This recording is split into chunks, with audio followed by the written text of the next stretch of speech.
A very well-sourced report in The Athletic, which came out today.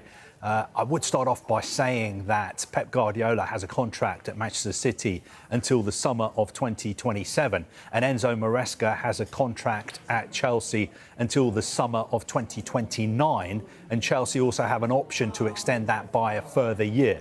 But everybody knows that last Saturday, Enzo Maresca came out during a news conference and said that he felt that he wasn't being supported by some people. He wasn't more specific than that, but obviously there are tensions behind the scenes at Chelsea. I think that has played a part in the reports which we've seen today.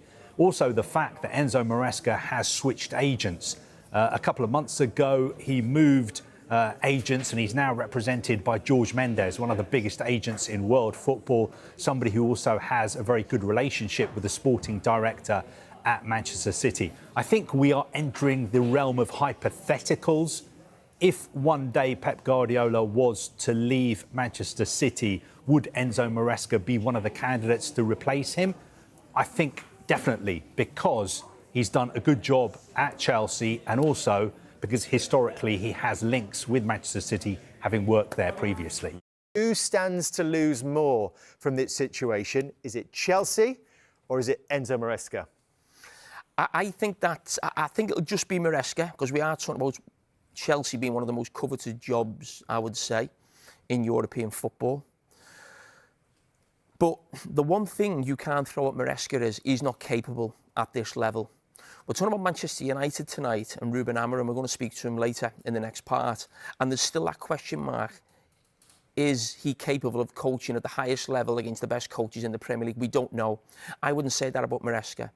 When you look at his record, it's fantastic what he's done, because I think the actual squad of players Chelsea have, they're nowhere near competing with those top three teams. So for Maresca to have done what he's done so far, and that what makes him feel confident enough to try and take the owners on, or the sporting directors, because he feels, I've done enough. I'm not sure I could do much more than that. And I'm not sure he can with the squad that they've got. But going forward, where can Maresca go that's better than Chelsea? I'm not sure. Now, Chelsea as a club will feel we can go and get another manager.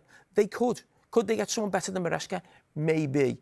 But when you look at what's gone on at Spurs in the last couple of years, when you look at what's gone on at Manchester United in the couple of years, you can easily go and get a manager who is not at that level.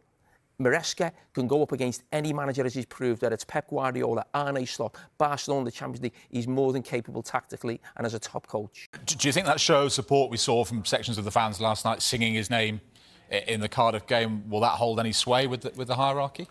Not really. I think the fan base are a little bit split on Enzo Maresca.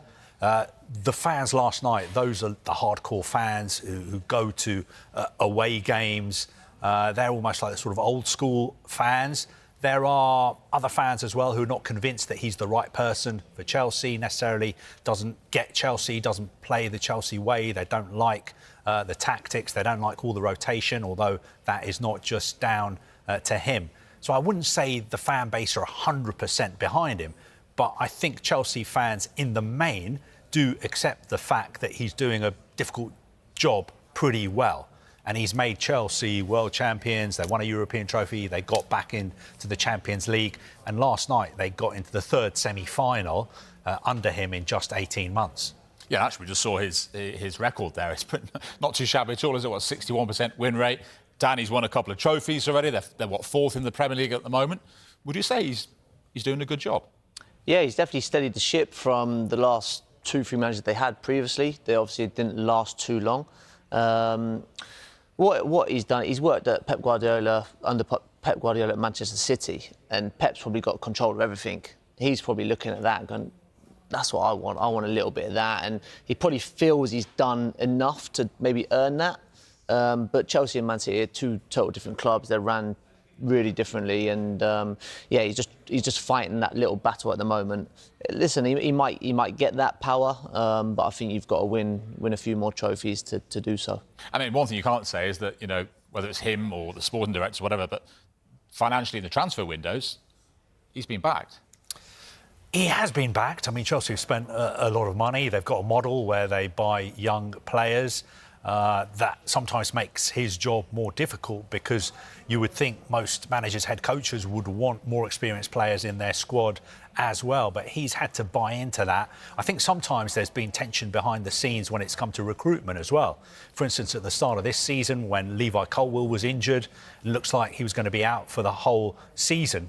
Enzo Maresca went public with the fact that he wanted the club to sign a new centre-back. Now, that was never going to happen. That was not club policy at all. They feel they've got enough centre-backs in their squad as it is. So that was another sort of sign that all is not perhaps what it should be behind the scenes at the club. Not everybody's singing from the same hymn sheet. Do you sense he might have like some more experience then?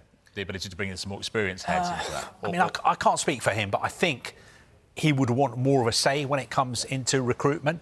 And, you know, sometimes he doesn't get what he wants, but that's just the way things work at Chelsea. You think, well, there's no smoke without fire. I mean, the thing I find strange is if you look at Pep Guardiola's career, he tends not to break contracts, and his contract lasts until 2027. And I think he's on record as saying that if the 115 charges goes against Manchester City, and we're all sort of waiting, we're not particularly bated breath because we've been waiting a long time for the judgments to come through either way. Obviously, City deny all the charges, but you know, he said that, you know, he'll stay with them and stick with them, and that, I think that's to his huge credit. So I don't think he sounds like he's running away from Manchester City just because his restaurant's closing down in Manchester. I don't think we can read too much into that. The Maresca thing, I think you're right. It's very interesting that he's been quite provocative to, I mean, partly the board, but more, I think, the sporting directors. And whether that is to say, listen, I'm trying to build this team with young players, which you are giving me. And we know the Chelsea trading model, which is to buy young, give them longer contracts, and then sell them on.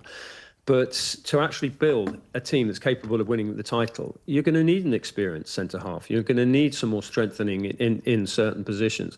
And I think that Maresca's got the right to say that. I mean, he didn't leave Leicester. You know, I don't think Leicester fans were particularly mourning when he left. But you look what he's done at Chelsea, and you look, well, he's got them into the Champions League. He won the Conference League. He won the Club World Cup. Whatever you think about that, you know, he outwitted Luis Enrique in the final. He was on the 5-man shortlist for the Ballon d'Or Coach of the Year. So I think he deserves absolute respect. But I think there'll be others in the frame long term. And Manchester City would be silly if they didn't have some succession planning. All the elite clubs do, whether it's for this season, whether it's for the season after. And I think Vincent Kompany will probably come into the mix as well. So, yeah, it's interesting. But as the race to be Pep's successor has started now, I think it might be a slightly long run. Yeah. If Maresca hadn't won the Club World Cup, I think he would be under pressure at Stamford Bridge right now, because Stamford Bridge doesn't really care how you play. You just have to win, and you have to win trophies. That's basically the only thing that Chelsea fans care about. I think he's got a lot of credit in the bank from what he achieved last season, but on the basis of the performances this year alone, it's a tough one, because like all you need to do is have like a couple of poor results and things start going against you. You know, that Arsenal performance feels like a long time ago now. Like, even though it was only 2.5 weeks ago. So I do feel for Maresca. I think no matter what happens, I imagine he will still be in charge come the end of the season. Maybe, you know, depending on where Chelsea end up, how they do in Europe, maybe there'll be a bit of rethinking, depending on if he's still getting on with the hierarchy at that point.